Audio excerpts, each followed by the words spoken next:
اگر جنرل مبین صاحب میری باتیں سن رہے ہیں تو ان سے صرف یہ گزارش ہے کہ آپ کی ویڈیو بہت دلچسپ ہوتی ہیں، بہت شاندار ہوتی ہیں، بہت اچھی اچھی باتیں آپ اس میں افغانوں کے حق میں کرتے ہیں، افغانوں کے لیے کرتے ہیں، افغانستان کے لیے کرتے ہیں، اور پھر جب آپ پاکستان کے خلاف بات کرتے ہیں تو یہ خیال ضرور رکھیں کہ کہیں آپ استعمال تو نہیں ہو رہے پاکستان کے خلاف، کہیں آپ آگ تو نہیں لگا رہے، کہیں آپ اپنے افغان بھائیوں کے مسائل میں اضافے کا سبب تو نہیں بن رہے۔ جنرل مبین صاحب جو ہیں وہ ایسے ایسے ڈرامے کرتے ہیں اور بڑا شاندار طریقے سے کرتے ہیں، بڑا زبردست وہ اداکار ہیں، فنکار ہیں۔ جنرل مبین جو ہیں ان کے بارے میں کہا جاتا ہے کہ یہ خود ساختہ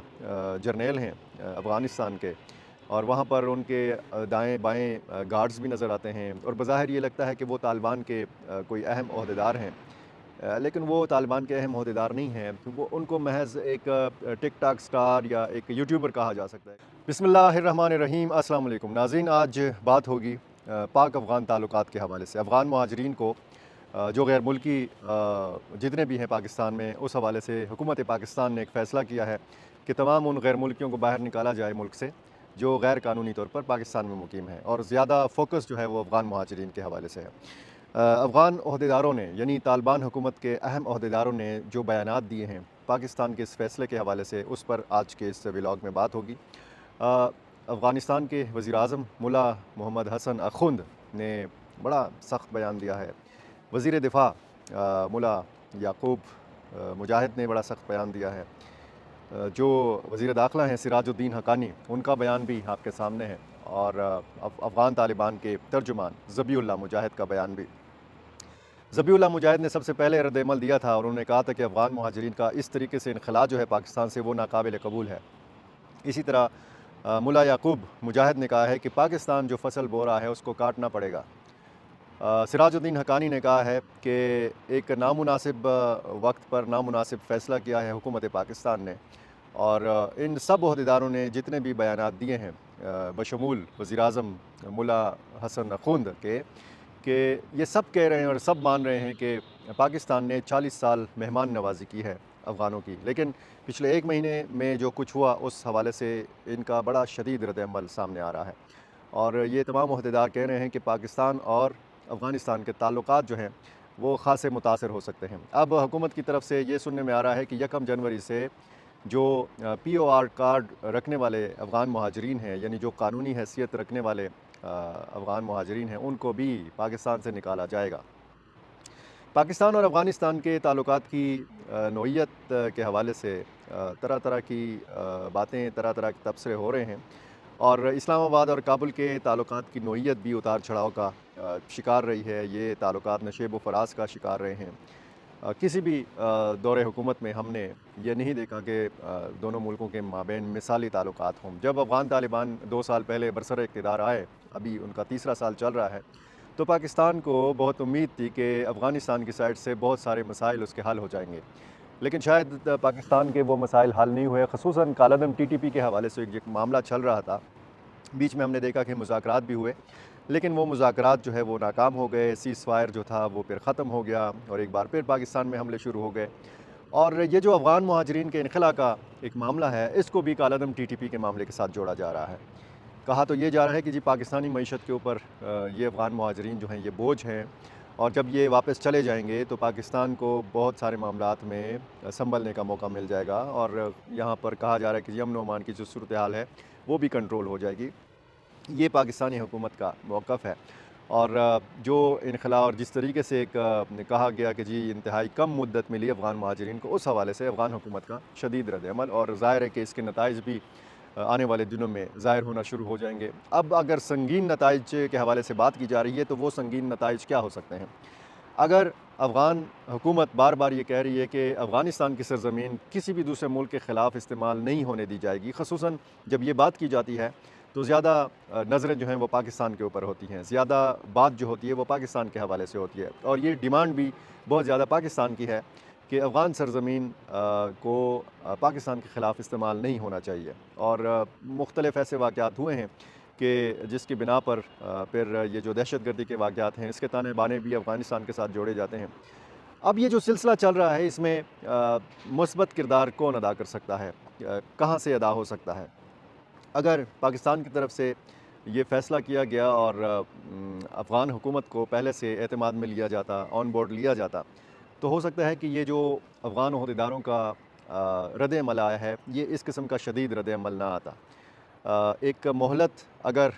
دی ہے، 1 مہینے کی دی گئی تھی جو گزر چکی ہے، اس حوالے سے پاکستان کے اندر جو سیاسی جماعتیں ہیں وہ بھی منقسم ہیں، ان کی بھی ایک رائے نہیں ہے۔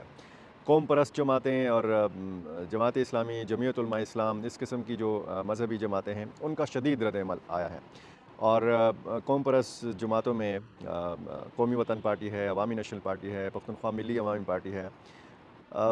عوامی نیشنل پارٹی نے بڑا سخت رد عمل دیا ہے اور کہا ہے کہ جی یہ کوئی طریقہ نہیں ہے کہ جس طریقے سے افغان مہاجرین کو بے دخل کیا جا رہا ہے۔ بہرحال ہم نے مسلسل اس کی رپورٹنگ بھی کی، ہم نے تورخم بارڈر تک جا کر ان افغان مہاجرین کی حالت زار بھی دیکھی، ان افغان مہاجرین سے ہم نے بات بھی کی۔ ان سب کا یہ کہنا ہے کہ 40-45 سال کی جو مہمان نوازی ہے پاکستان کی، وہ اس کے معترف ہیں، اس کے شکر گزار ہیں۔ پاکستانیوں نے بڑا اچھا سلوک کیا افغان مہاجرین کے ساتھ۔ اب اگر ایک سلسلہ چل نکلا ہے اور یہ بھی کہا جا رہا ہے کہ جی افغان مہاجرین کو اپنے وطن واپس لوٹ جانا چاہیے، ان کو اپنے وطن میں جا کر اپنے ملک کی تعمیر نو میں حصہ لینا چاہیے اور افغان حکومت کا ہاتھ بٹانا چاہیے، اور پاکستان یہ بھی کہہ رہا ہے کہ پاکستان کے قوانین کا احترام ہونا چاہیے۔ پاکستان میں غیر قانونی طور پر اگر کوئی غیر ملکی رہتا ہے تو پھر اس کو یہاں پر غیر قانونی طریقے سے نہیں رہنا چاہیے، یہ ایک اصولی بات ہے۔ اب سوال یہ ہے کہ دونوں ملکوں کے تعلقات مزید کون خراب کر رہا ہے؟ سوشل میڈیا پر میں دیکھ رہا ہوں گزشتہ کئی دنوں سے، خصوصاً افغان سائٹ سے، کہ کچھ کردار ایسے ہیں کہ وہ آگ لگانے کی کوشش کر رہے ہیں، بلکہ لگی ہوئی آگ پر پیٹرول چھڑکنے کی کوشش کر رہے ہیں۔ ان میں ایک بڑا نام جو ہے وہ جنرل مبین کا ہے۔ جنرل مبین جو ہیں ان کے بارے میں کہا جاتا ہے کہ یہ خود ساختہ جرنیل ہیں افغانستان کے، اور وہاں پر ان کے دائیں بائیں گارڈز بھی نظر آتے ہیں، اور بظاہر یہ لگتا ہے کہ وہ طالبان کے کوئی اہم عہدیدار ہیں، لیکن وہ طالبان کے اہم عہدیدار نہیں ہیں۔ تو وہ ان کو محض ایک ٹک ٹاک سٹار یا ایک یوٹیوبر کہا جا سکتا ہے، کیونکہ ان کا اپنا چینل، ان کے جو یار دوست ہیں، ان کے جو چینلز ہیں، ان پر جنرل مبین کے بہت سارے ویڈیوز موجود ہیں، بہت سارے ویوز بھی اس پہ آتے ہیں، لائکس بھی آتے ہیں۔ اور جنرل مبین صاحب جو ہیں وہ ایسے ایسے ڈرامے کرتے ہیں اور بڑا شاندار طریقے سے کرتے ہیں، بڑا زبردست وہ اداکار ہیں، فنکار ہیں، اور وہ یہ خیال بالکل نہیں رکھتے کہ اگر 2 لاکھ تک افغان مہاجر واپس جا چکے ہیں تو پیچھے تقریباً 35-36 لاکھ ابھی پاکستان میں موجود ہیں۔ ان کی عجیب و غریب قسم کی باتوں سے یہ جو پاکستان میں مقیم افغان مہاجرین ہیں ان کے لیے کس قسم کے مسائل کھڑے ہو سکتے ہیں، جنرل مبین صاحب کو اس حوالے سے کوئی پرواہ نہیں ہے۔ جنرل مبین صاحب خراج تحسین کے مستحق ہیں اگر وہ واپس جانے والے افغان مہاجرین کا وہاں پر استقبال کر رہے ہیں، خیر مقدم کر رہے ہیں، ان کے لیے کھانے پینے کا انتظام کر رہے ہیں۔ بار بار کی ویڈیوز میں نے یہ بھی دیکھا ہے کہ وہ وہاں پہ ان کے لیے افغانی پلاؤ بنا رہے ہیں، ان کو کھلا رہے ہیں، اور بار بار پاکستان کو تانے بھی دے رہے ہیں، اور پھر اسی چیز کو سوشل میڈیا اٹھا رہا ہے۔ اور ظاہر ہے کہ اگر اتنے ڈھیر سارے ویوز اس کے آتے ہیں تو یہ جنرل مبین کی ایک قسم کی پذیرائی ہو رہی ہے۔ تو یہ پذیرائی جو ہے اور جنرل مبین صاحب کی یہ جو باتیں ہیں یہ مزید آگ لگا رہی ہیں۔ میں اس ویڈیو کے ذریعے اگر جنرل مبین صاحب میری باتیں سن رہے ہیں تو ان سے صرف یہ گزارش ہے کہ آپ کی ویڈیو بہت دلچسپ ہوتی ہیں، بہت شاندار ہوتی ہیں، بہت اچھی اچھی باتیں آپ اس میں افغانوں کے حق میں کرتے ہیں، افغانوں کے لیے کرتے ہیں، افغانستان کے لیے کرتے ہیں، اور پھر جب آپ پاکستان کے خلاف بات کرتے ہیں تو یہ خیال ضرور رکھیں کہ کہیں آپ استعمال تو نہیں ہو رہے پاکستان کے خلاف، کہیں آپ آگ تو نہیں لگا رہے، کہیں آپ اپنے افغان بھائیوں کے مسائل میں اضافے کا سبب تو نہیں بن رہے۔ آپ بہت دلچسپ کردار ہیں، آپ بہت مزے کی بات کرتے ہیں، آپ بہت مزے لے کر بات کرتے ہیں، اور مزے لے کر پاکستان اور پاکستانی عہدیداروں کے حوالے سے بھی بات کرتے ہیں، لیکن جتنی رپورٹنگ میں نے کی ہے تورخم بارڈر تک جا کے، اور میں نے جس طریقے سے افغان بہن بھائیوں کا جو دکھ ہے، جو کرب ہے، جو ان کی تکلیف ہے وہ بیان کی ہے، اور کوئی اس میں جو ہے مبالغہ ڈالنے کے بجائے میں نے جو حقیقت تھی وہ بیان کی، اور جو حقیقت میں نے دیکھی، جو میں نے اپنی آنکھوں سے دیکھا، جو میں نے ان کی حالت زار دیکھی، میں نے یہ بتایا بھی، اور یہ بتانے کی کوشش بھی کی کہ یہ افغان مہاجرین جو ہیں ان کو انتہائی کم مہلت ملی ہے، یہ حقیقت ہے۔ 2-2 3-3 راتیں انہوں نے راستے میں گزاری ہیں، یا ایک جگہ پہ ان کو مطلب ٹرکوں میں رات گزارنا پڑی، یہ بھی آپ مختلف رپورٹس میں دیکھ سکتے ہیں۔